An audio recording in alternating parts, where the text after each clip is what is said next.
Hey,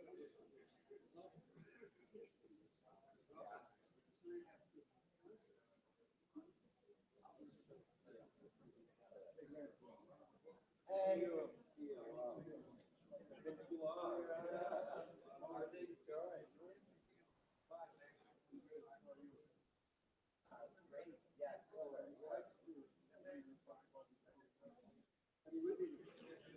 Yeah, so the talk will go well beyond the book because that's what the weeks wanted. Didn't want me to just come with you'll see it's a lot of times.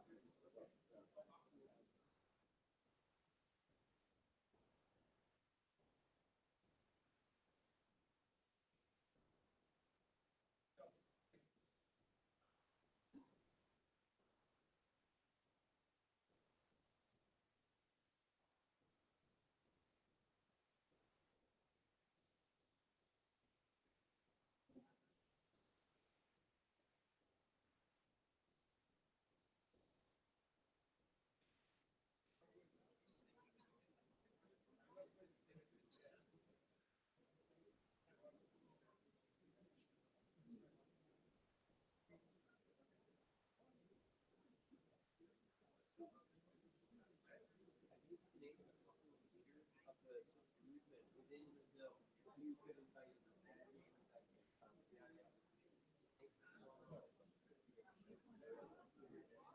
oh my gosh, I just saw Tiago. Tiago, sorry I didn't write to you before. We should have seen you. I didn't quite realize it was because of the no, she actually did she studied all semester like that.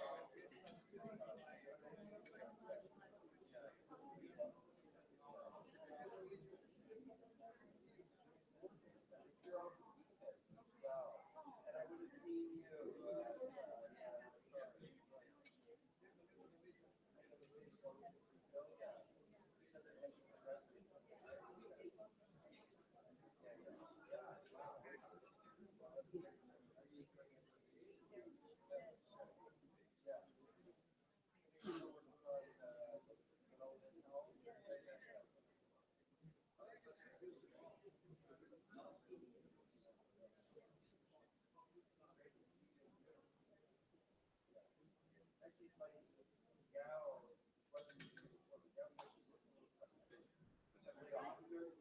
Yeah, I think you do. Yeah.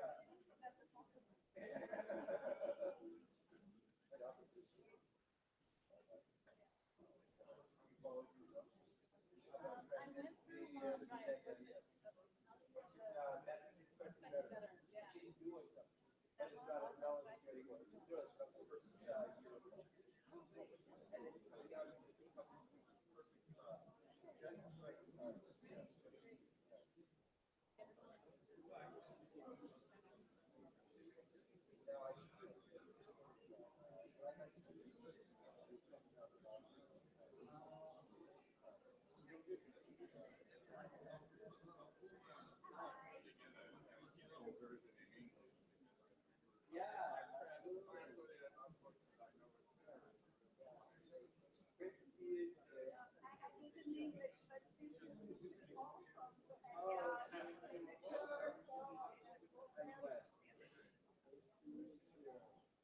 Are you a here? Oh, wonderful. You need Java?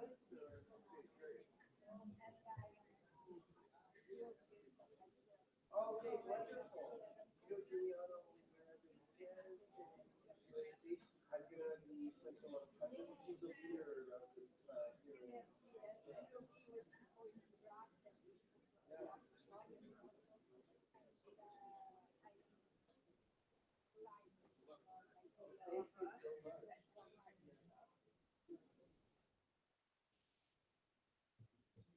here. Thank you so much.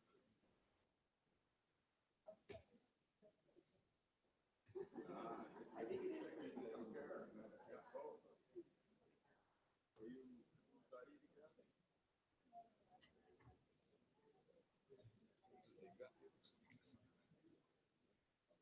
good.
Good afternoon, everybody. Well, today we are very happy to have among us Glenn Weil. Glenn Weil is a political economist and social technologist seeking to harness computers and markets to create a radically equal and cooperative society.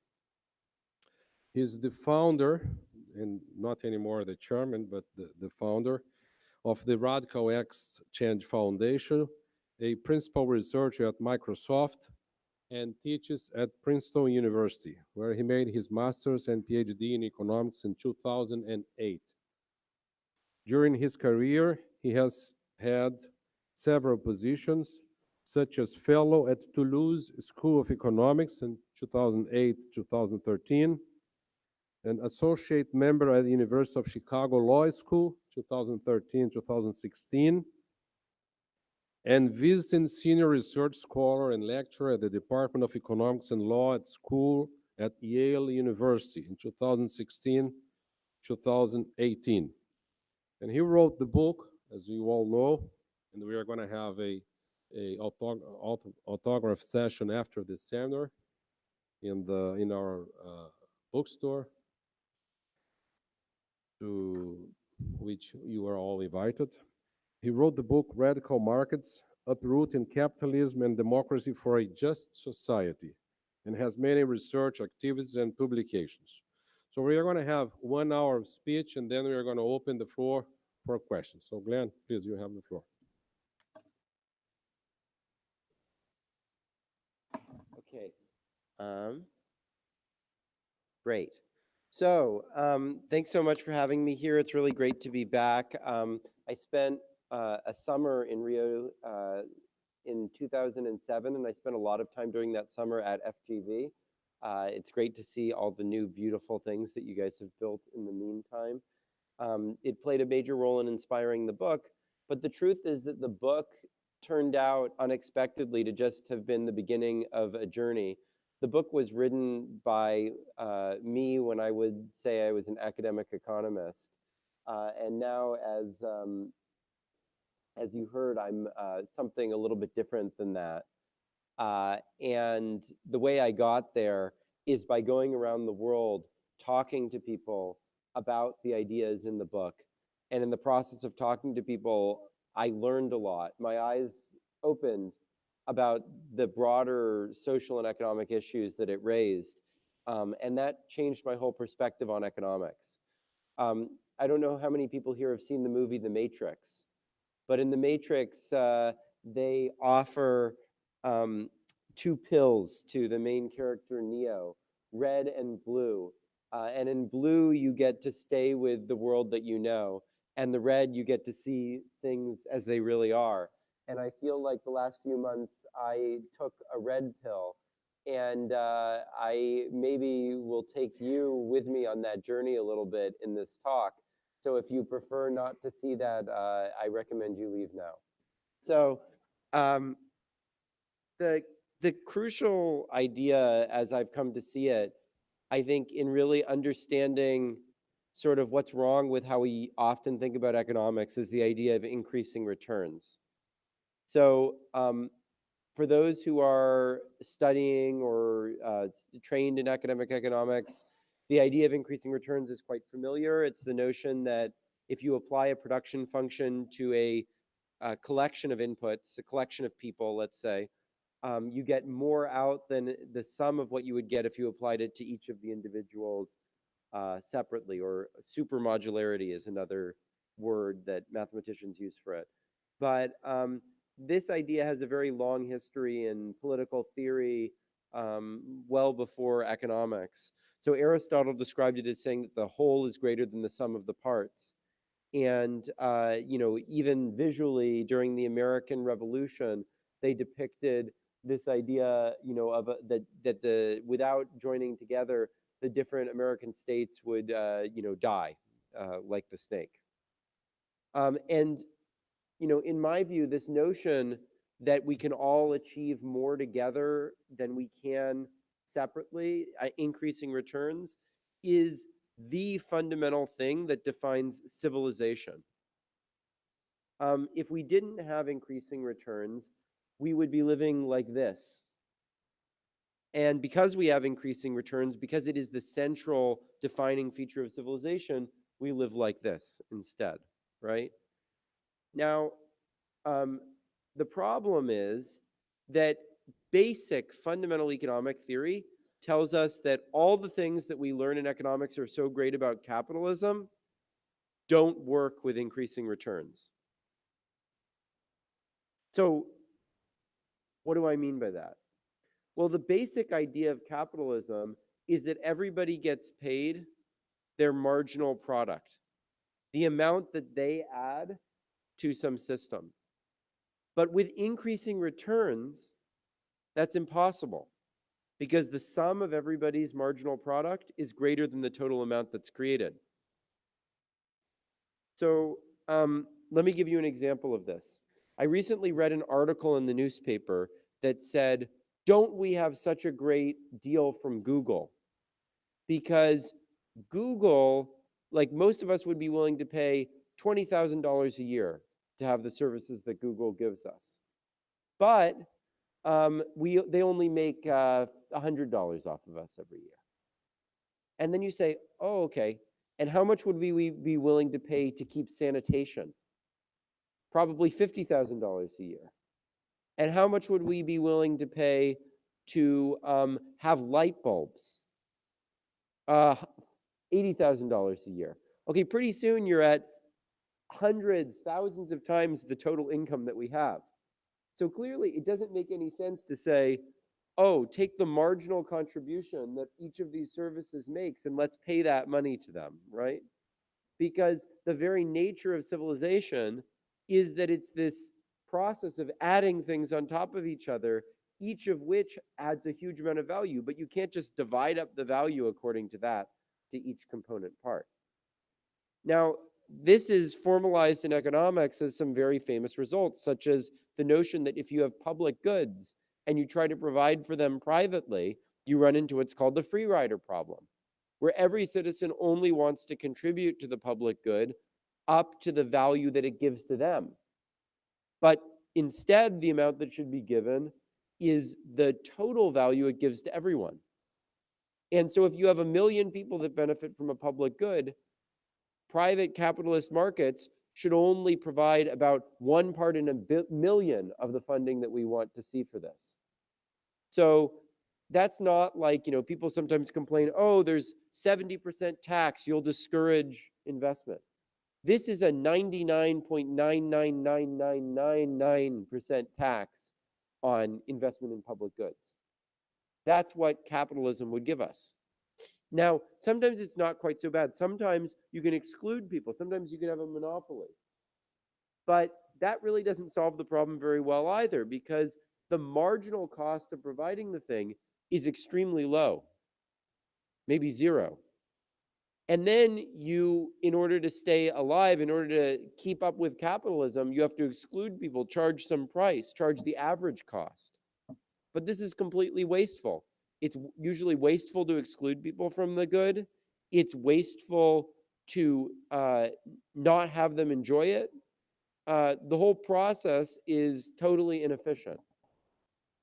And that's what capitalism inevitably leads to when applied to increasing returns situations. Now, this is not just a problem in theory. I contend, in fact, that most of the problems that we have in the world that we worry about are very predictable if you look at things from this perspective. You know, basically, our world, our civilization,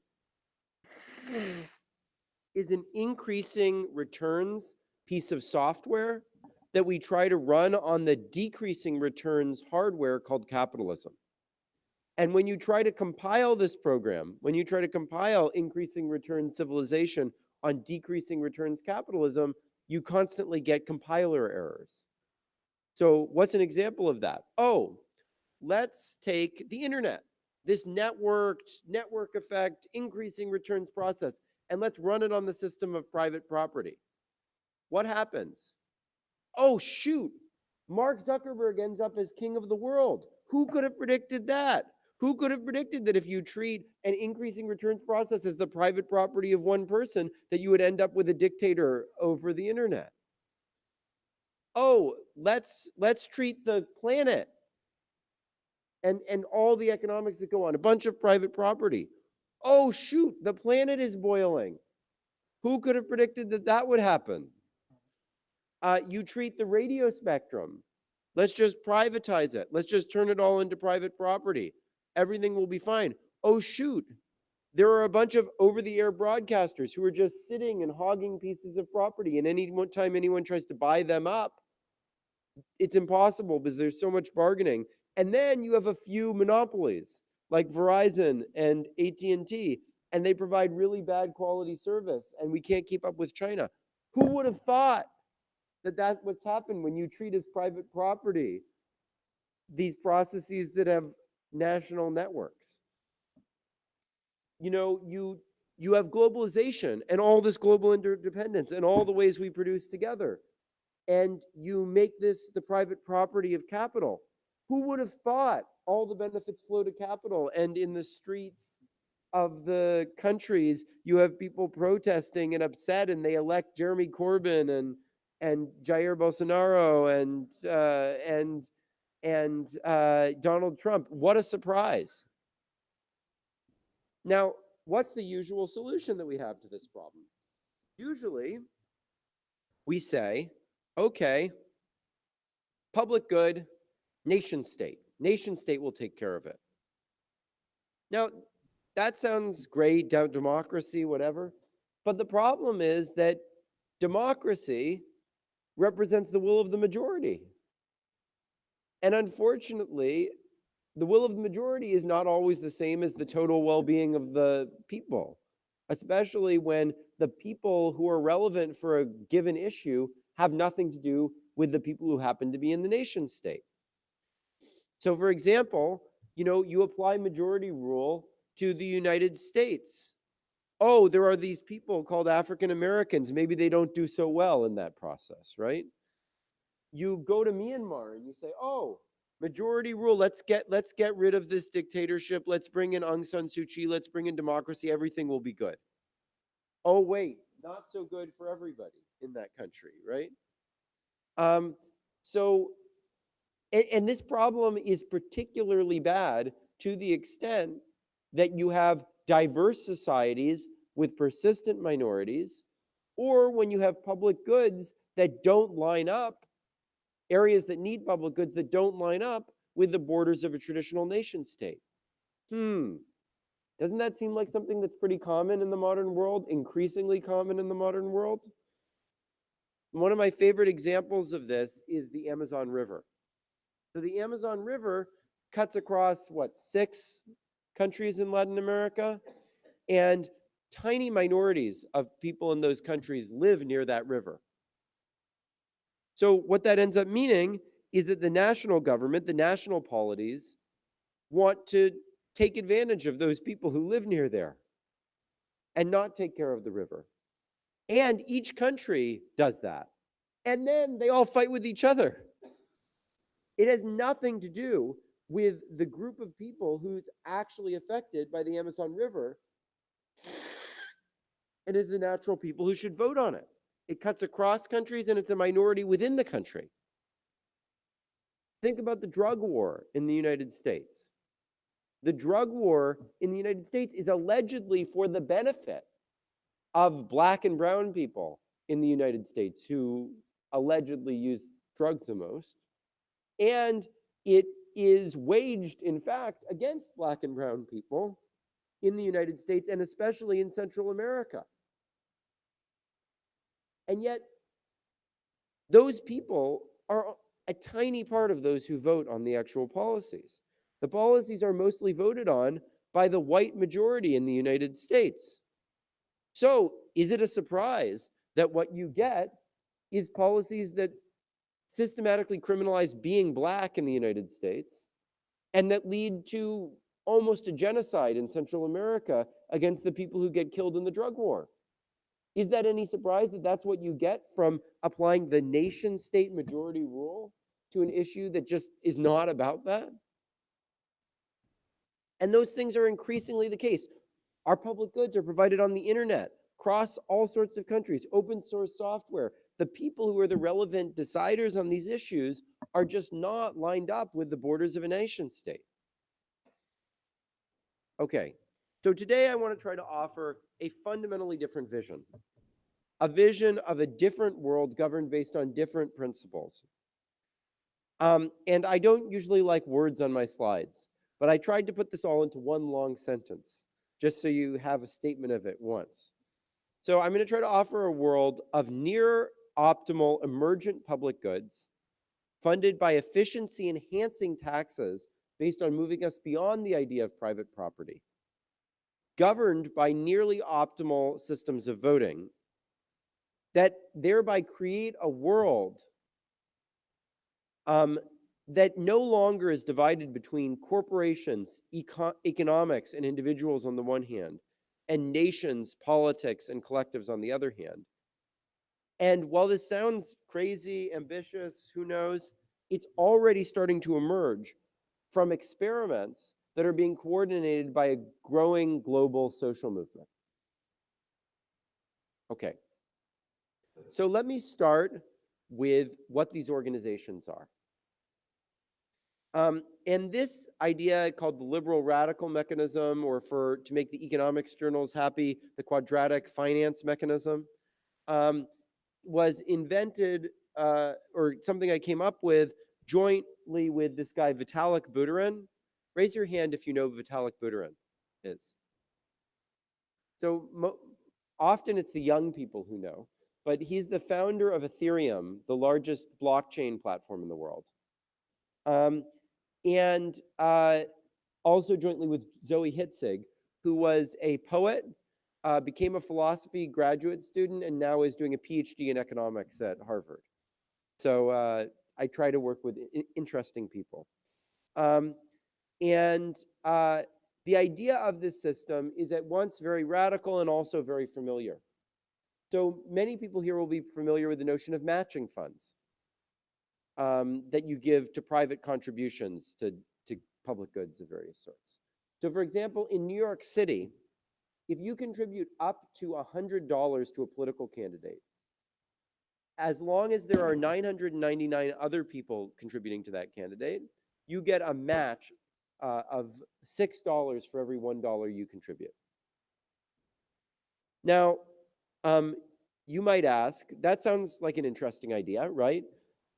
Because if you're just one small individual contributing to a candidate, you're going to be a free rider. You don't want to contribute. So maybe the public should match to give you more incentive to contribute, to scale up your contribution, right? But you might ask, why 6 for 1? Why $100? Why 999 other people? These are arbitrary numbers, right? So you might ask, is there a way to actually derive from economic theory what will lead to an optimal provision of public goods? And it turns out that there is, and it's actually a relatively simple formula, though it does involve some mathematics. Rather than the amount that received by the organization being like under capitalism, the sum of the amounts contributed, Instead, it's the square of the sum of the square roots of the amount contributed. Okay, so I'm sure not everyone is super mathematically inclined in this audience, but I'll just, for the nerds in the audience, give you a little sense of why this is true. So how many people here have heard of the idea from Immanuel Kant of the categorical imperative? Few people, maybe many of the students. So this is sort of a philosophical version of the idea of the golden rule. It says that whenever you take a decision, you should act as if by your making that decision, everyone else in the world will act according to the same principle.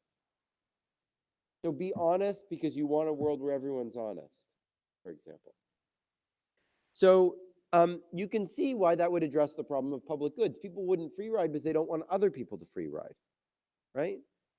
So if we're a homogeneous group, if all of us are the same, and there's maybe 100 of us contributing to a public good, it's pretty easy to see how that solves the problem. We would all be willing to tax ourselves for the good, but we wouldn't be willing to just contribute on our own. Now, how could we do that with public matching? Well, it's pretty obvious. If there's 100 people, every dollar someone gives, they match it $99 to that, so that it's as if everyone was contributing. But we're not all homogeneous. So the question is, how do we do that in a world where everyone's different? Well, what you'd like to do is you want to sort of scale up the contribution by the fraction of the population that that individual represents, the fraction of the value that goes to them. So if the individual is 1/1000th of the total, you want to match 999. If they're 1/2, you want to match 2 for 1. Turns out that's exactly what this principle does, and it's the only one that does that. And the reason is that the derivative of the square is the amount inside, and the derivative of the square root is 1 over the amount. And so what that does is that by doing the square and square root, you get exactly that if someone adds $1 more, the amount that gets in is the ratio of the total amount that people are adding to the amount that that individual is adding. And so that leads to, uniquely, to optimal provision of public goods. Okay, so what would this rule look like in practice? Well, if everyone gives $1 to the public good, the amount that is received grows as the square of the number of people contributing. So if 100 people contribute 1 real, the amount received is 10,000 reais, not 100. On the other hand, if a community splits in two, and half people go one way, half people go the other way, then the amount of funding goes down by a factor of 2 in total, so each group gets 1/4. On the other hand, it scales linearly in the amount of money people give. Intuitively, this tends to match small contributions to popular causes much more than large contributions to causes that are only a small number of people. Okay, so in practice, how are we providing all these matching funds? Well, right now, at the moment, what's happening, and I'll talk about some of the experiments with this right now, the money is being given by philanthropists or by governments to do the matching. But you might say, in the long term, how can we make this a sustainable way to organize a society? And I think the right answer is something that all of us have some intuitive familiarity with. So any of you know that an area with very nice schools will have high land values, right? Because people want to send their children to the schools. And in fact, there's a general result that under certain conditions, the value of the land will fully reflect the value of the school. That is, the land value will rise by precisely the amount of value that the school adds to the area. So any school that is worth building, you can fund if the school building authority controls the value of the land. Now, that's only true under some relatively narrow circumstances. So for example, if people who really love living in Rio also really love the school, then the value of the land won't rise fully by that amount, because the value of the land is determined by the people who are just thinking about moving to or just thinking about moving away from Rio, whereas the value of the school might be greatest to the people who are definitely going to stay here. But there's a more general result that's called the Henry-George theorem, which is based on the notion that we can divide economic activities into two categories: decreasing returns activities and increasing returns activities. So decreasing returns activities are ones like a piece of land, where they have very little cost when you put the first person on. But as more and more people get on, it becomes more and more costly. The other category is increasing returns activities, where it's cheaper to provide for many people than for just one. That's like the internet. Now, as we talked about, increasing returns activities require these subsidies in order to work. Whereas decreasing returns activities, they'll make profits because they can charge that marginal price, but they only pay the average price. And what the Henry-George theorem says is that all the value that gets created by increasing returns activities that requires subsidies ends up getting taken as a profit by some decreasing returns activity. This is actually related to an idea in computer science called a directed acyclic graph. So in computer science, there's this idea that if you have different nodes and some of them create value and then they go somewhere, that eventually some other node is going to end up absorbing that value. And that the amount leaving the nodes that create the value has to eventually be absorbed in the ones absorbing the value. And the goal of economic policy, I think, at a fundamental level, is to take the value out of those decreasing returns activities and recycle it back to the increasing returns activities. By doing that, you're sort of removing the friction from the system and you're creating this self-reinforcing positive cycle that's called development.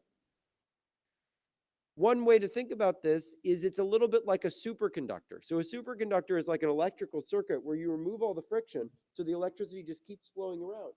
And as it does, it creates a magnetic field, and then things can levitate. And this is what we have to do to the economy by using the Henry-George theorem. Okay, now you might ask yourself, wait, but you talked about taxing, taking value out. Doesn't taxes slow down the economy? Doesn't it doesn't it create frictions? And it turns out that actually there's a way to tax the value from decreasing returns activities that actually increases the process, that actually reduces the friction. And this was an insight that originally came from this guy, Arnold Harberger. So Arnold Harberger is famous or infamous, depending on what side of the political spectrum you come from, depending on what you thought about the coup celebrations, I guess, the other day, in Chile, because he created the program of the Chicago Boys going down to advise governments in Chile. But it turns out that it was originally not to advise the dictatorship. It was originally to advise the Christian democratic government in the early 1960s. Because his wife, like my wife who first brought me to Brazil, was Chilean. And he had an ingenious idea for that government of how to fix their tax system. And I'm going to read to you what he said. Actually, this was originally in Spanish because it was a proposal to the government there. So he says, if you have to make a base for taxes, adopt criteria that determine the true economic value. The solution the economist offers is simple and direct. Allow the owner to declare the value himself, make the values public, and oblige the owner to sell his property to any person willing to pay the declared value. The system is simple and creates incentives even beyond those existing in the market for assets to be employed in their most productive economic use. This idea has been rediscovered many times since Harberger first proposed it. It was actually proposed by Maurice Allais, who won the Nobel Prize in economics in the late 70s. And it was rediscovered by myself and this graduate student from Stanford a few years ago who's going to teach at the University of Chicago, Anthony Zhang. So to illustrate why this idea, in addition to raising a huge amount of revenue, and extracting the value from these decreasing returns activities would actually accelerate economic development. So to see this, consider the radio spectrum. So right now, this is an artistic depiction of the radio spectrum. You see it's broken up into all these tiny little components. And if you're Verizon or Google or Claro, or I don't know what the carriers are, Telefonica here, it's divided up into all these tiny little parts. And you'd have to negotiate with all these people to get control and to build a new service. But under this policy, everyone would have to assign a price to the parts they own. So imagine the Q91.5 has this pink bit here, and it assigns a value of $20 million to that. Now, it could change that at any time to $30 million. However, it would have to pay a price on a tax based on the average price over those months. So 6 months at 20 million, 6 months at 30 million, say there was a 7% tax rate, they would have to pay $1.75 million in order to maintain control of that asset. But from the perspective of Verizon, the great benefit here is that there's a price on each little bit of spectrum. So they can come in and say, oh, what if I want to buy this bit? Here's the price. What if I want to buy that bit? More expensive. I'll stay away from that. So rather than them choosing something and then doing a whole complicated set of negotiations, there's a transparent set of prices that they can use to make their decisions. And then once they've done it, they can repackage the amount as $1 billion for this, by the way, on which they'll pay $70 million every year to the public. And then they can take this part that they don't need, put it back on the market at $5 million. And what this does is not only does it make the market more fluid and dynamic and allow new opportunities to entrepreneurs and investors, not only does it raise a huge amount of revenue by socializing most ownership of wealth and eliminating the domination of private wealth, but it also has a very important philosophical property, which is that old organizations, these organizations I'm talking about that could replace corporations and nation states, will gradually decay because they'll have to pay taxes and they'll have to put a price on the things. And unless the public is continually reinvesting in them by their matching funds, they'll die off and they'll be bought out by other things. It's like a more dynamic and flexible way to constantly have elections for everything. Okay, so then the question is, how do we govern these organizations? How do they make decisions? Well, you can use one of these ideas very related to quadratic finance for that as well, called quadratic voting. This is a system where rather than having one person, one vote, and the majority dominates the minority, every citizen receives a fund of votes. And they can use these votes on the issues that are most important to them. But it becomes increasingly expensive the more votes you put on something. The first vote, 1. The second vote, 2. The third vote, 3. So you are going to buy votes up to the point where it's just worth it to get the next vote. So if you care 3 times as much, you'll get 3 times as many votes as someone else because you'll be willing to buy that third vote. And this means that rather than the majority winning, everything is in proportion to how important it is to everyone. And we actually have a voting system that can represent the overall interests of a society rather than just the domination of a majority. And that in turn allows us to move beyond this notion that voting and collectives are just this arbitrary thing. Instead, we can truly have the notion of out of many one, or something that represents the interests of the groups that are the individuals that are part of it. But in fact, we don't only need to think of it going in that direction. We don't need to take the individual as the basis and the group as what emerges from it. In fact, if you think about individuals, if you think about what we do in economics, we explain people's preferences as a function of all of their demographics or other data we have about them. But all of those are, of course, groups, communities that they're part of. They're their educational community. They're their family community. They're their age, occupation, their sexual community, etc. And so, in fact, we can think of the individual and her preferences as being the aggregation or the intersection of the communities she's a part of. So we don't have to take the individual or the community as primitive. We can take both as part of this relationship with each other so that we move beyond this idea of an isolated individual or a homogeneous collective towards a notion that I think is much more appealing, that was in which all of us, rather than having income, where it's I buy this private good or you get that private good, instead, we're all part of communities. And those communities supply goods to us, things that we need. And we use our voice to choose which communities we participate in and we add to, and that then are able to supply us with the things we need. And in fact, this is a large part of the way that, for example, the Scandinavian welfare state works. Most goods are supplied somehow socially, but very little is done directly by the national government. So much is done by a whole range of different community organizations that people are part of and that they grant their democratic participation to. That idea was named by Danielle Allen, who is a philosopher at Harvard and a colleague of mine, polypolitanism. The notion that instead of corporations or nation states, what we have instead is a wide range of different communities, each of which we're a citizen of. And that it is that diverse set of communities we participate in that gives us our democratic identity. And I think that that vision helps move us beyond the ridiculous set of binaries that have defined the politics of the 20th century.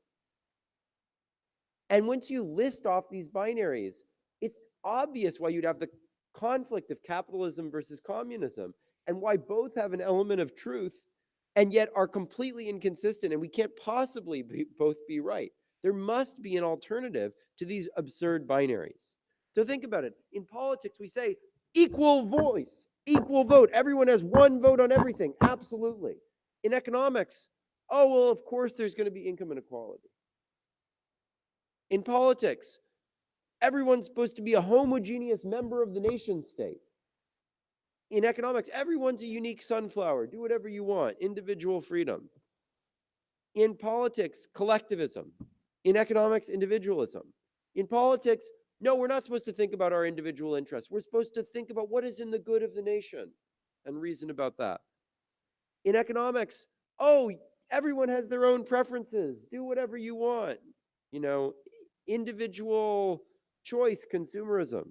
In politics, the state. In economics, oh, there's just a bunch of entrepreneurial firms. One rises, the other falls. Yes, one's been around for 70 years and controls all this stuff, but that's just a coincidence, you know. In politics, you should be able to move freely within a country, but no, you can't cross the border. In economics, open borders. Everyone should be able to move across the borders. You come onto my private property, I'll shoot you. In politics, we have the problems of public choice. In economics, we have the problems of private monopoly. In politics, we have the collective property. In economics, we have private property. In politics, you're just supposed to have voice, but be loyal to your country. In economics, you're supposed to just suck up whatever horrible monopolized product or go choose something else, exit. And I think these are obviously ridiculous extremes. None of them make sense. And in fact, the whole fight between left and right makes no sense because both of these things can't possibly, there's no way. There's elements of truth in both of them, and they're both ridiculous. So instead, I think what we need is political economy. We need diverse, but ultimately equal voice, where we each choose to use our voice in different areas. We need to think of individuals as the intersections of communities, and communities as the intersections of individuals. We need to have a duality where we realize that individualism and collectivism at their extremes are both equally absurd and equally and absurd in the same way, because they destroy the richness of structure that makes society worth living in. It's the range of different individuals that make communities rich. And it's the range of communities that make individual life rich. The range of individuals makes the division of labor possible. The range of communities is what makes the individuals not all the same, what makes them actually unique. We need division of labor through the choice of what communities you participate in. We need emergent, flexible public goods. We can't have open borders or closed borders. What we need is clubs with some right of exclusion, but which pay taxes to the rest of the world for the exclusion that they have. We need optimal provision of public goods, not either public choice or private monopoly. Rather than private or public property, we need overlapping partial common ownership in many communities. And rather than either voice or exit, we need what most of us do in our social lives anyway, which is a gradual process of shifting commitments between different types of organizations. And in the process, we both move the resources across the organizations and we save our dissatisfaction or our happiness with them. Okay. So in the matrix, the point of getting outside of the matrix was not to just leave the world. It was to gain superpowers when you come back to the matrix, right? So I want to talk a little bit about those superpowers now, and what we can do in the world using this. And for that, I want to talk about the framework of Eric Olin Wright, who is a great sort of sociologist at Wisconsin. And he talked about how to be an anti-capitalist today, but you could put how to be an anti-statist today as well, because I'm equally anti-statist and anti-capitalist. And he said, what we shouldn't do is on the small scale try to neutralize the harm of capitalism by escaping into a little community having nothing to do with the rest of the world. Nor should we try to overthrow capitalism today because we don't know what to replace it with. Instead, we should work to restrain the worst excesses of capitalism in the nation state by playing off existing institutions against each other. And at the same time, we should build the seeds of experiments that can grow and beat capitalism and the nation state at their own game. And that's what we're doing. It started with a book, and you'll maybe get a chance to look at the book or buy the book afterwards if you want, and I'm happy to sign them. But I got a reaction to the book I couldn't have imagined. Intellectually, these have been the most productive period of my life. Anyone who's read the book will know only about 30% of what I talked about was in the book. My ideas have been evolving so much through the conversations that I've been having with people, through the 120 talks that I've given all over the world, but also incredible engagement from the press. So the book was named as one of the 50 most influential, we were one of the 50 most influential people of 2018, according to Bloomberg Businessweek. I was one of the 25 people defining the next 25 years of technology, according to Wired. And it was one of the Economist books of the year. But even more, people actually doing things. So there's about 100 startups that have been founded based on the ideas in the book. So much so that this blockchain publication made this cartoon character out of me, which is sort of like a fighter, like Street Fighter or something like that, that you can buy on the Ethereum blockchain. And he has brains of 9, charisma of 7, but fighting ability of 1 because his weapon is a pencil. And we've been working with governments all over the world. So, and across the political spectrum, with the Conservative Party in Britain, and with the Socialist Bloc in the European Parliament. Here we are in the chambers of the European Parliament with one of their deputies founding a data labor union together. This all became really a social movement called Radical Exchange, far beyond anything I could have imagined. Groups just popped up all around the world, in London, in Singapore, in Latin America. We now have 120 Radical Exchange groups around the world after just 4 months from the first one being founded. We had a global conference in Detroit with 500 people. And this is actually my wife giving a talk to them about how private property has impeded development in Latin America, contrary to a lot of the common views. Governor Gavin Newsom in California is pushing through the legislature a bill based on some of the ideas in the book. Margaret de Vestager, the Commissioner for Competition in the European Union, adopted some of our antitrust ideas in January. There's a new version of the game of Monopoly that people have been playing based on some of the ideas in the book. And in fact, that sort of artistic engagement is incredibly crucial to the movement. It was mentioned earlier that I am no longer the chair of the movement, of the foundation. And the reason is that I turned it over to the control of an artist, because art and communicating and imagining this world are so important to the success of all of this. But then there are startups. So this is an example of a startup that's now put $75,000 worth of matching funds into this quadratic finance system to fund open source software development. There have been academic papers written about all sorts of elements of this. There's program evaluations going on all over the world of the experiments that are going on around these things. So this has all become this huge force in just less than a year. First talk I gave about this was about a year ago. And I hope many of you will be inspired to get engaged in this age when not only do we have all these divisions within our societies, not only is there this huge inequality growing in wealthy countries and stagnating economies, but we have populists offering the solutions of the past. I think we need to be able to embrace technology, openness, diversity, and markets as solutions to the most fundamental problems we're facing in our society. And I hope many of you will be part of making that change with me. Thank you.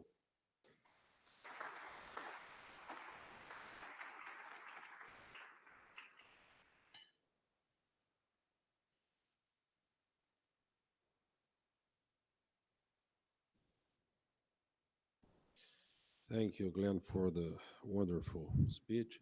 We're going to open for the floor for the audience right now. Anyone who wants to make a question, please identify yourself. Be brief, if possible, please.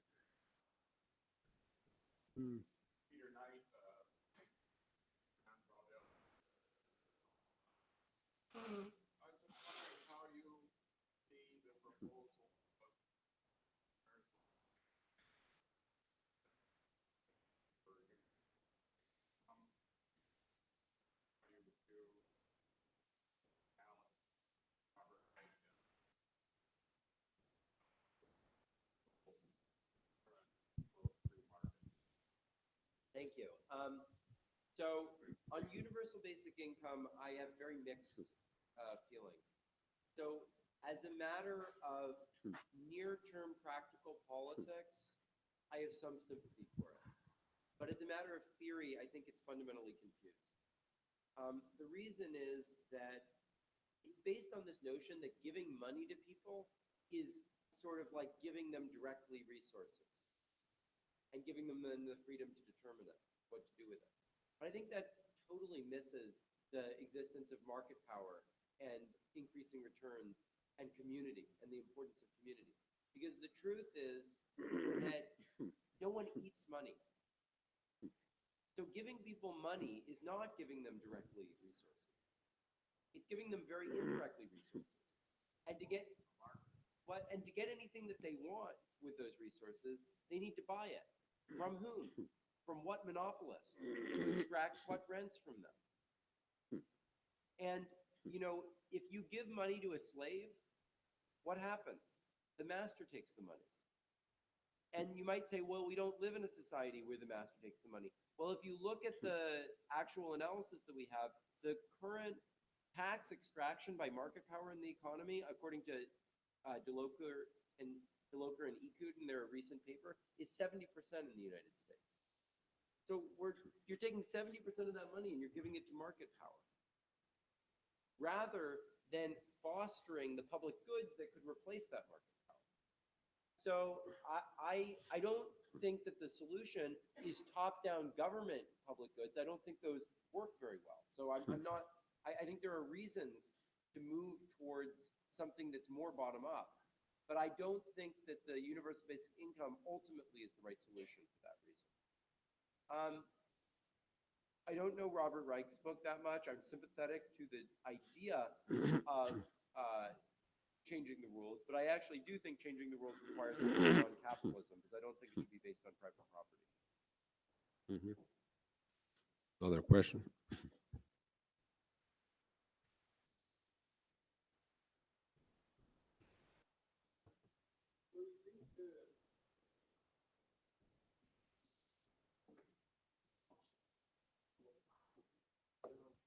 They don't work anymore. So for instance, auctions. So it's a way to allocate goods in the economy. You use all the way. You talked about the spectrum auctions, and you made a criticism about this. How do you think about this? Because we spend a lot of time thinking about these institutions, and you're proposing something else. This is something that's complementary to what you learn from this type of allocation system, or is completely different? I'm going to give you a very, Can I very nerdy answer. can I add one point to this? So can you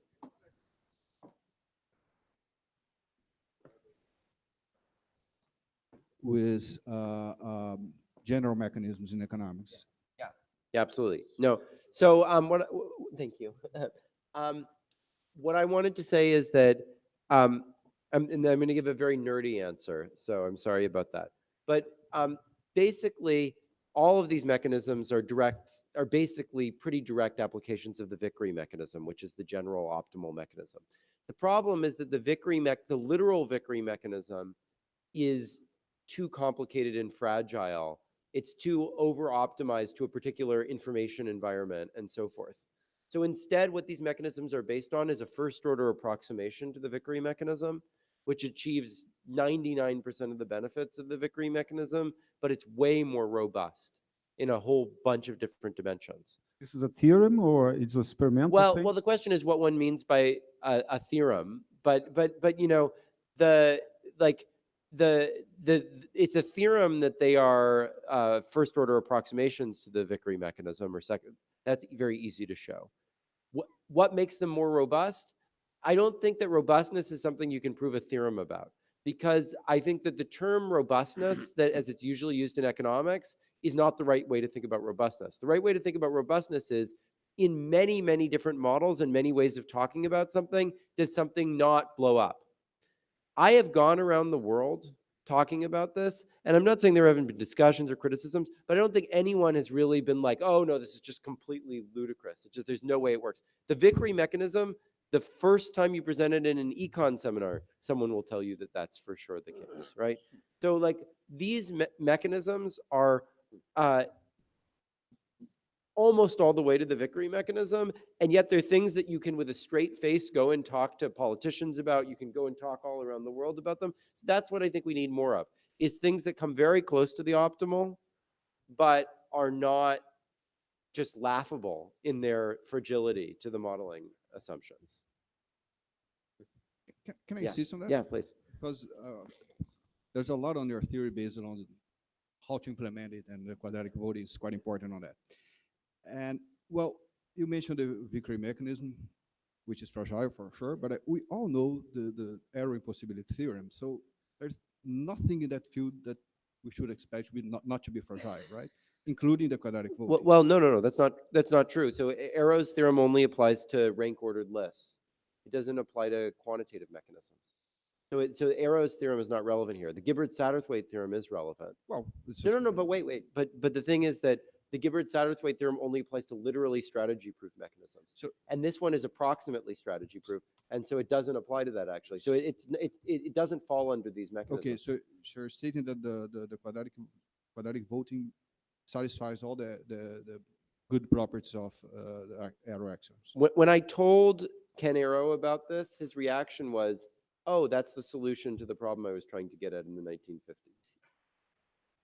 And it is? Well, I don't know. I mean, it depends on what you mean, because it doesn't literally satisfy his assumptions because his theorem is true, but it steps outside of the box and says, well, what if we add quantitative things to that, right? So, I mean, it satisfies the first and second fundamental welfare theorems, for example. So if you have a pure public goods economy, you can prove a first and second fundamental welfare theorem using quadratic voting as a constructive proof. So that's one way of thinking about it. So is it robust to like buying votes for other people? Like No, it's not, and neither is any voting system. Yeah. Right. Okay. Yeah. So that is a major concern. You need some way to deal with things like that, but it's far more robust than Vickrey is. So Vickrey in that setting, if you have Vickrey is so extreme on this dimension that it's actually an equilibrium to get any outcome in the Vickrey mechanism, because any two individuals can, at zero cost to themselves, achieve whatever outcome they want. So this one, there are some possibilities to buy votes, but it's not like instantaneously you go to whatever outcome you want. So, And you are not afraid that if we rule a society based on this type of voting system, we might end up with much more lobby than we have today.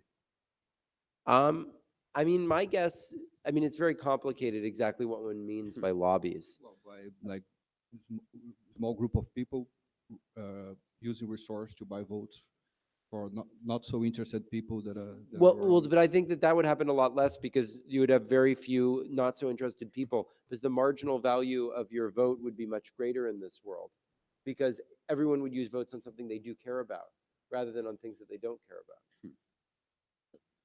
Okay, another question, please. I would especially like to get questions from women if women are willing to ask questions.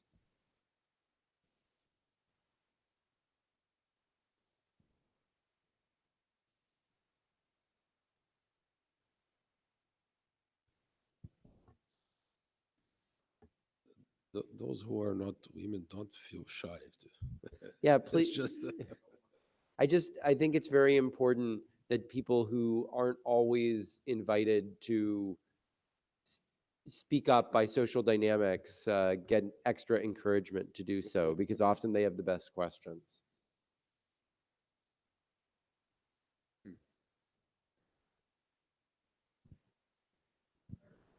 So I'm Vinicius from Peixe Urbano. From what? Peixe Urbano. It's similar to Groupon website here in Brazil. Cool. So historically, we have seen a lot of high-thinking societies getting totally dismantled by armies and all that. The historical, purpose of the state was to provide security. Yeah. Under this new system,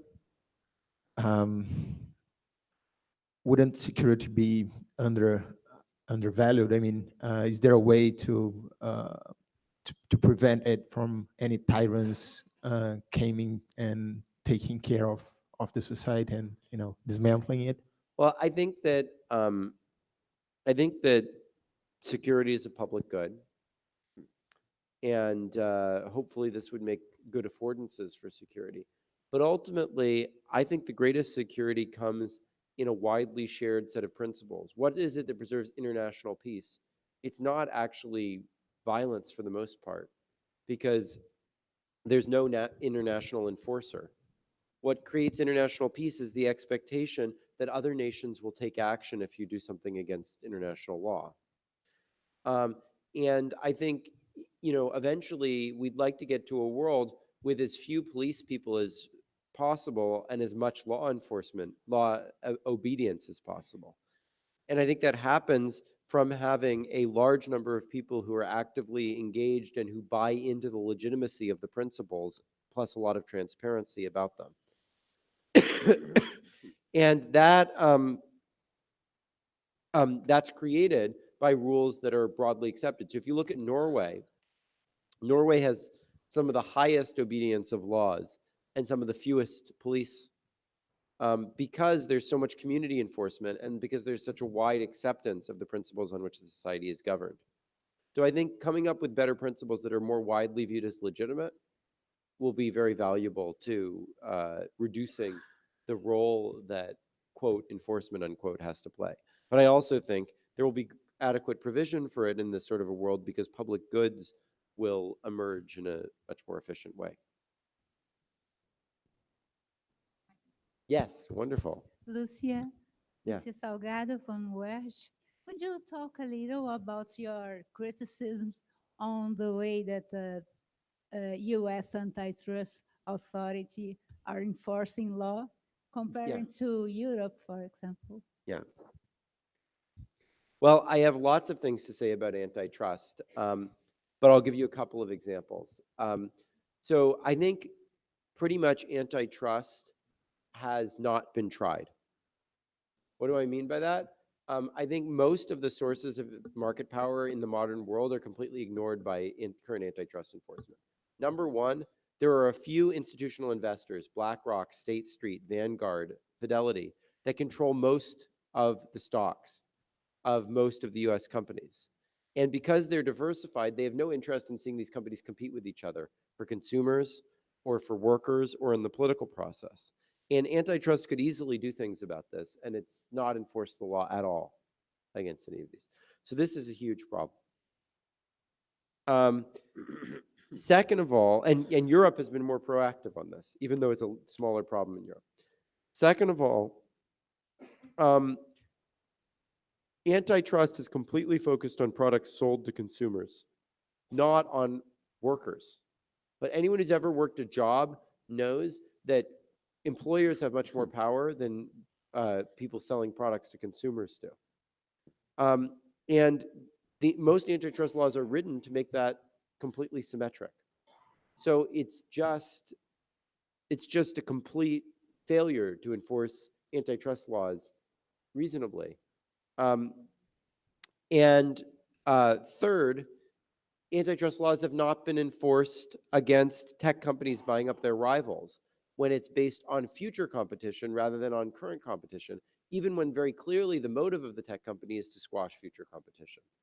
So I think these are very basic things in antitrust, all much more important than what the antitrust authorities are actually focusing on, which need to be enforced and which would not require a fundamental change in any of the economics or the methods. It would just require actually applying the economics rather than being totally conservative and ignoring it when it affects the most powerful interests.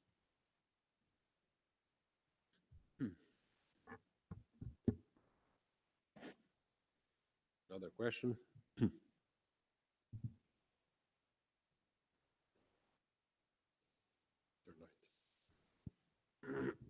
Well, it's a little hard for me to get my mind around the quadratic voting. So let's take one of your examples of the Amazon River, for example. Okay, so we have it going through all these countries, and there are people in the populações ribeirinhas along the way, and then there are people who breathe oxygen around the world who have some interest in this as well, and there are farmers who want to cut down the trees and plant soybeans. So can you just give a little bit of an idea how your system would work for taking account of these diverse interests? I just like some example. Well, I mean, at some level, what you'd sort of like to do is have some like state of the Amazon River, which is in charge of decisions about the Amazon and governs it, and that's democratic, but not in a simple sense. You'd like to give more representation to the people who are more affected, and maybe you give 1/3 to the people who live there, 1/3 to the global climate body or whatever, and 1/3 to people who gain economic livelihood from it. I don't know, something like this, right? But the question is, why exactly 1/3, 1/3, 1/3? What should the shares be? Quadratic voting is a way of revealing that. That's the idea. Cecilia.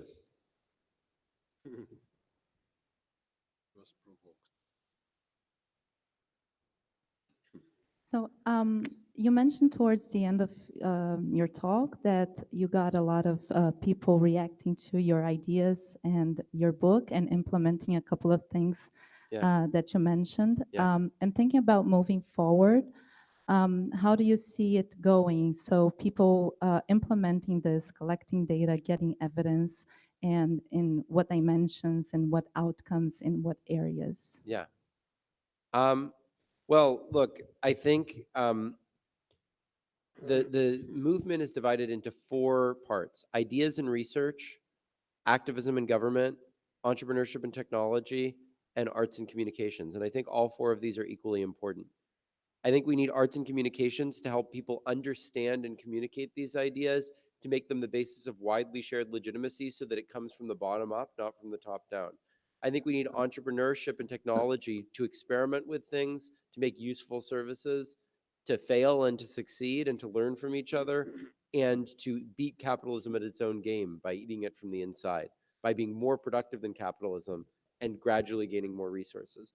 We need ideas and research to fix all the problems that I'm sure will be in the ideas, and to promote more ideas, and to learn from and to evaluate rigorously the experiments that are being done, and learn what went wrong and what went right, and to improve and all that sort of stuff. And we need activists to try to start building political coalitions to take the ideas that are more simple, like the antitrust ones, and near term, and build groupings around those, and to hold off the forces of populism that could make all this irrelevant, by offering people hope. So I think all those things need to happen, and they need to happen in loose coalition with each other, because they each have to learn from each other and whatever. And that's why we created this foundation and this movement, because it provides that convening space for all those different groups working to communicate with each other and to learn from each other. I hope that answers the question. Here, João Pedro of Economics, FGV. So can you detail more your idea of having clubs instead of states? Because I think it's very similar to a capitalism ideas. To what? Having clubs instead Yeah. of states. And it's similar to what idea? And capitalism ideas, I don't know. Oh, anarchism? Yeah. Yeah, No, like somewhat. Yeah. But in And the other extreme. anarcho-syndicalism is Yeah, what I think it's most similar what to. I'd say. Right. Yeah, I mean, I think these ideas are very spiritually close to anarcho-syndicalism in a lot of ways. But the problem is anarcho-syndicalism was never very clear about how it would actually work. And so it didn't really work. And I think this starts to give a technologically grounded, formal structure to actually live out those ideas.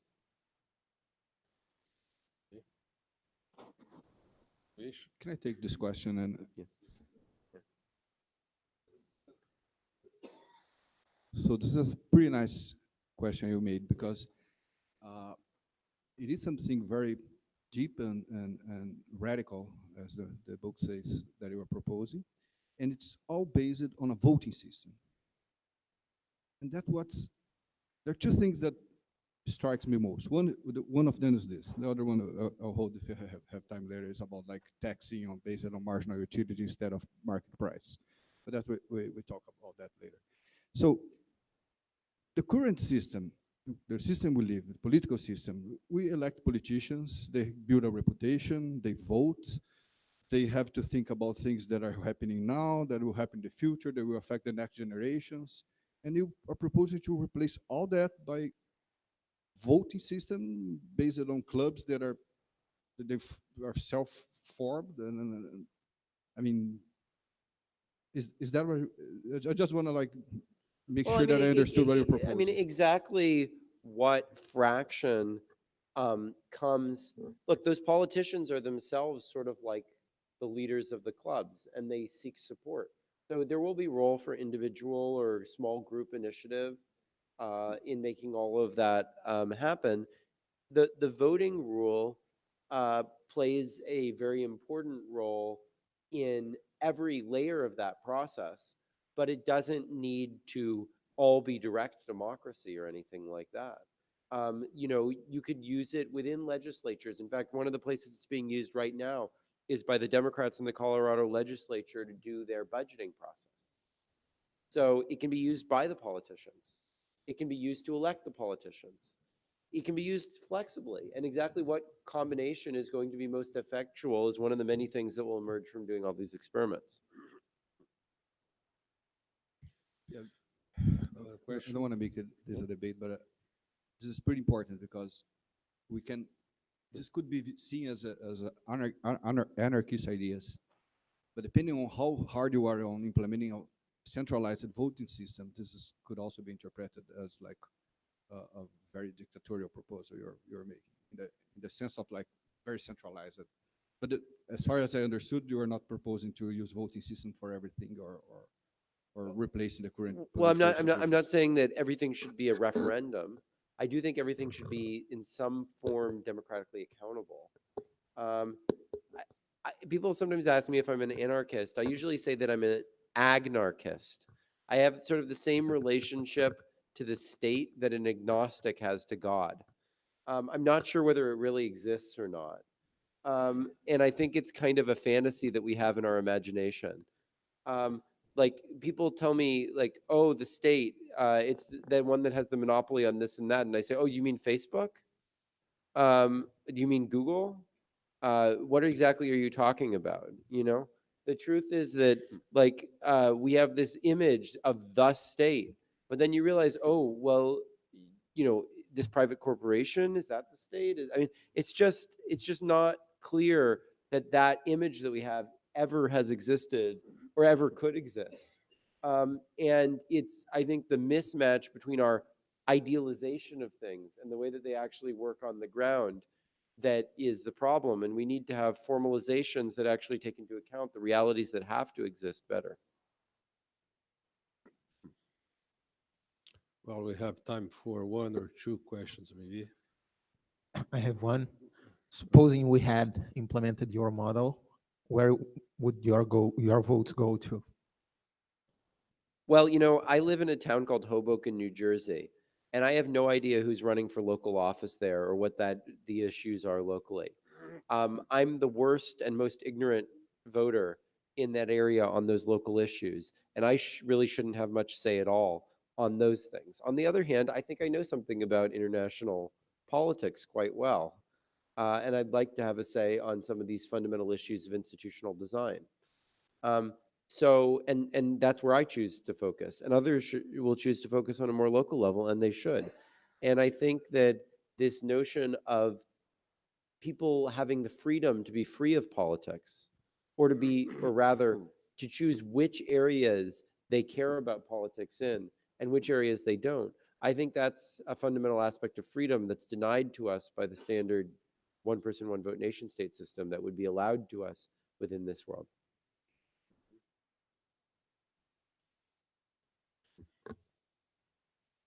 Another question?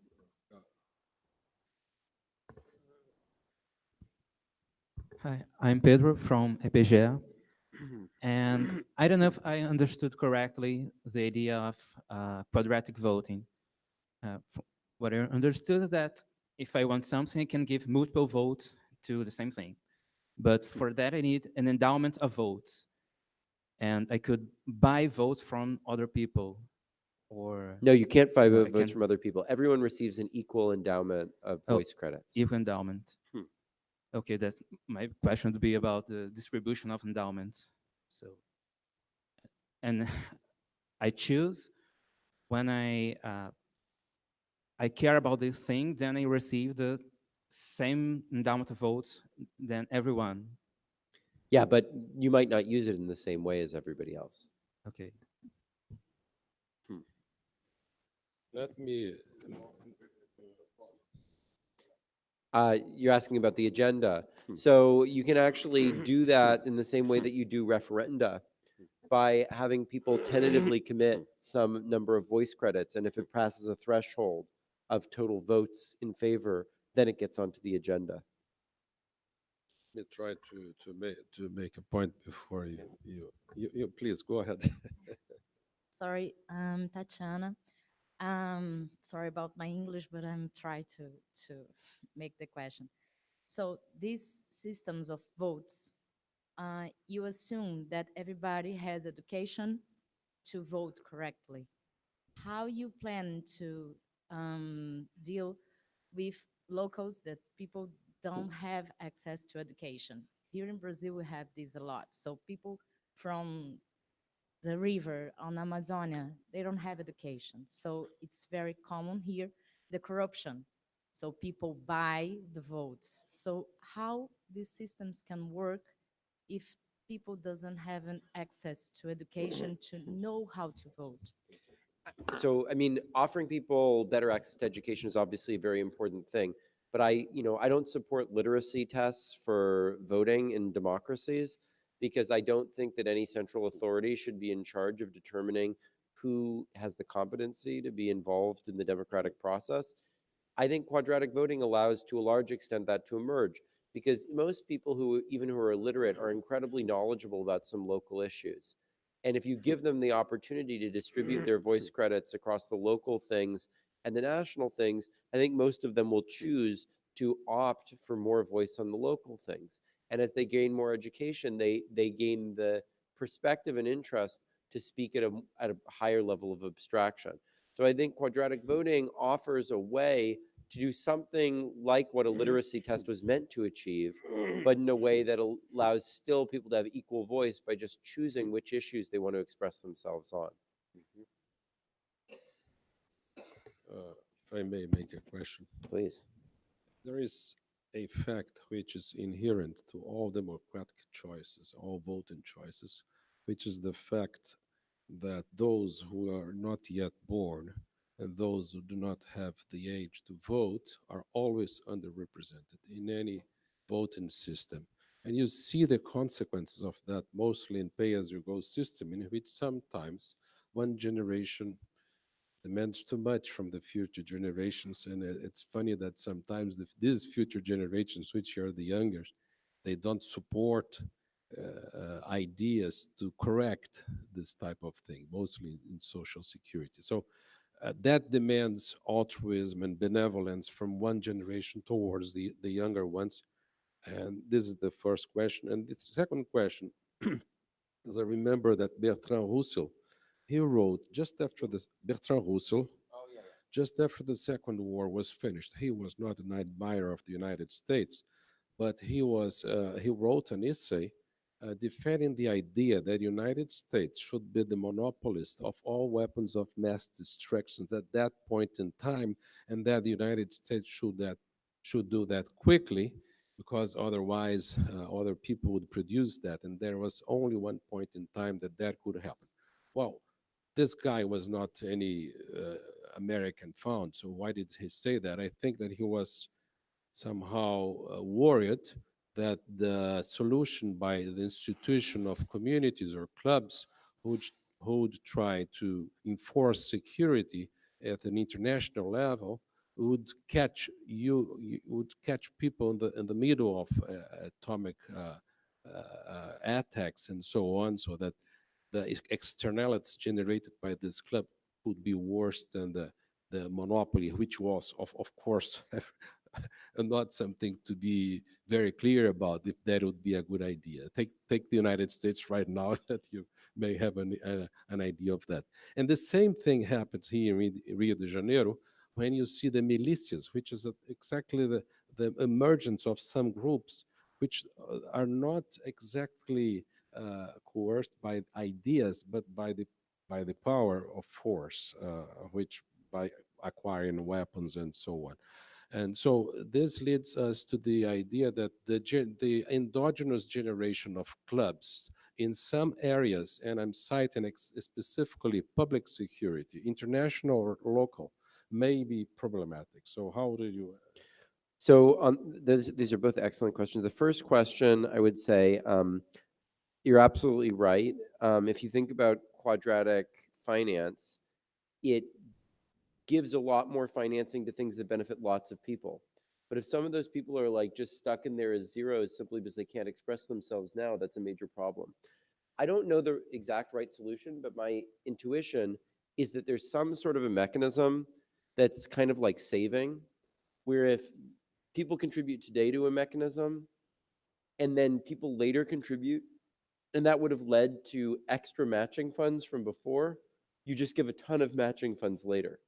So when you contribute to something that has this sort of saved history, then you give more, and then people anticipating that are effectively going to, like, that'll give strength to the organization, can kind of borrow against those future values. So I'm not sure about it, but I think that would be very interesting to try to figure out.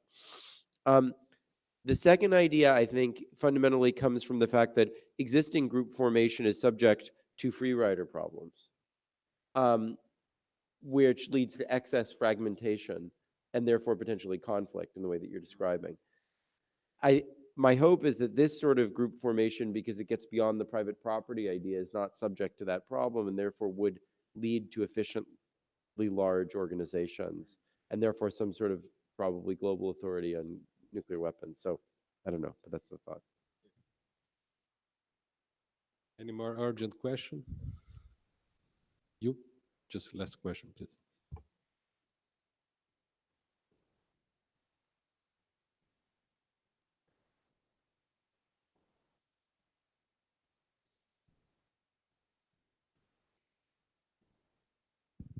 Hi, my name is João, and I kind didn't understand that much the idea of your voting system, but like talk about it, the idea of majority against minority, and how that would apply to your voting system. Like, would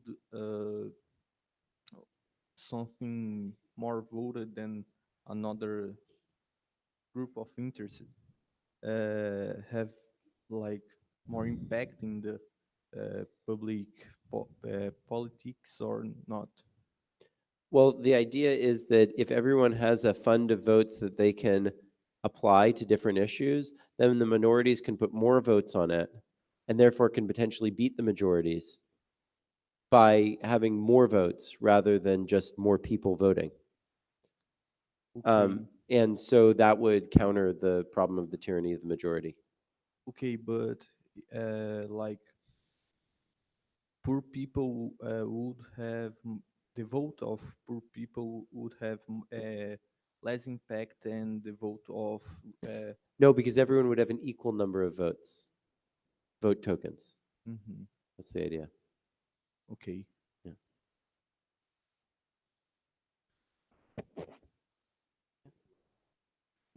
I'm fine, whatever you want to do. We have time for one more question. Eireles. So you want to talk about Thomas? So my name is Daniel Duke. I work here at FGV. And so your voting system and your democratic system, it looks like it's based on mobilizing people, right? People should be mobilized into the main worries, right? Now in Brazil, we're facing a problem that is not that people are not mobilized, they like extra mobilized about everything. And since Bolsonaro's election, now we have like weekly scandal on any topic, really any topic. So this week we're facing a Twitter debate on a cinema market here, cinema network here in Brazil that try to have suppose a movie about dictatorship, and then they like they step back, and then now like there are these groups that extreme right groups and extreme left, or not even extreme left groups, that are debating on um, how we should deal with our dictatorship and historical. And well, how do we face like my point is, how do we face moral panics in society? How do we face people extremely mobilized about many issues that sometimes are not that important, are not that, and I mean not that is important. Not how can we face in this system this kind of issue? Well, I think that this system has a lot of effective features for sort of combating extreme attitudes, because it becomes very effective to try to persuade your rivals to be a little bit less extreme. Because who's the person who can most cheaply give one more vote to you? It's the person who's most extreme against you and putting the most votes on the other side. Because by just reducing by one their vote, they gain a huge amount of resources back, and they benefit you the same amount. So actually, I think people would focus most of their advertising on the most extreme people on the other side to try to convince them to just be a little bit more moderate. And as a result, we would have a lot more consensus in society, is my hope. Last question. Glenn, let me ask you, how do you see the major challenges of capitalism in the United States facing now? What are the challenges? There are many many professors that are complaining about the way capitalism is developing in the United States. You take, for example, Luigi Zingali from University of Chicago, Philip Kotler, John McKay. He's an entrepreneur, but he wrote with Haji Cizadia. How do you see the critics, and how do you see the American people facing capitalism? And there are many people saying that there is a young generation in the United States that's going to go to the socialism type of economy. How do you see this for the future? The thing I find across all political persuasions, with just talking to Uber drivers and so forth, is that people feel that communities are being disempowered and that power is fleeing away from things they can sort of understand towards forces that they feel are sort of oppressive and outside their control. I think everyone wants more agency back. I think everyone wants a more effective sense of control. People on the right call this decentralization. People on the left call this inequality, but I think it's the same complaint. And I think that there's a very powerful chance to address that using these types of ideas. And I think that a lot of young people are looking for something new. I don't think they necessarily want state socialism, especially with Donald Trump in charge of the state. So I think we have an opportunity to speak to them. So let me start. Thank you, all our students who have been here with us. Thank the professors, EPGE professors who are here, our guests, the amigos da EPGE, our EPGE friends, Fernando Travassos, Zé Meirelles, Tomás Tosta de Sá. Let me thank especially my wife, who's a very cold weather here and feeling cold, and Braido and Wagner, and of course our guest, Glenn Weil, who I know that it's 6 speeches in Brazil, right? That you're making. Now it's 7. 7, so. yeah. It's in 2 or 3 days. Yeah. So we are very thankful, not only for the insights that he has brought to us, but mostly for him the example of somebody who takes an idea and takes that to the last consequence and tries to persuade people about what he thinks that is right. That's exactly what philosophers do and good economists pursue as well, which is defending your ideas as long as it's necessary to have people with a higher level of welfare, which is our ultimate aim. So thank you very much, and I hope we have you here another time. My pleasure.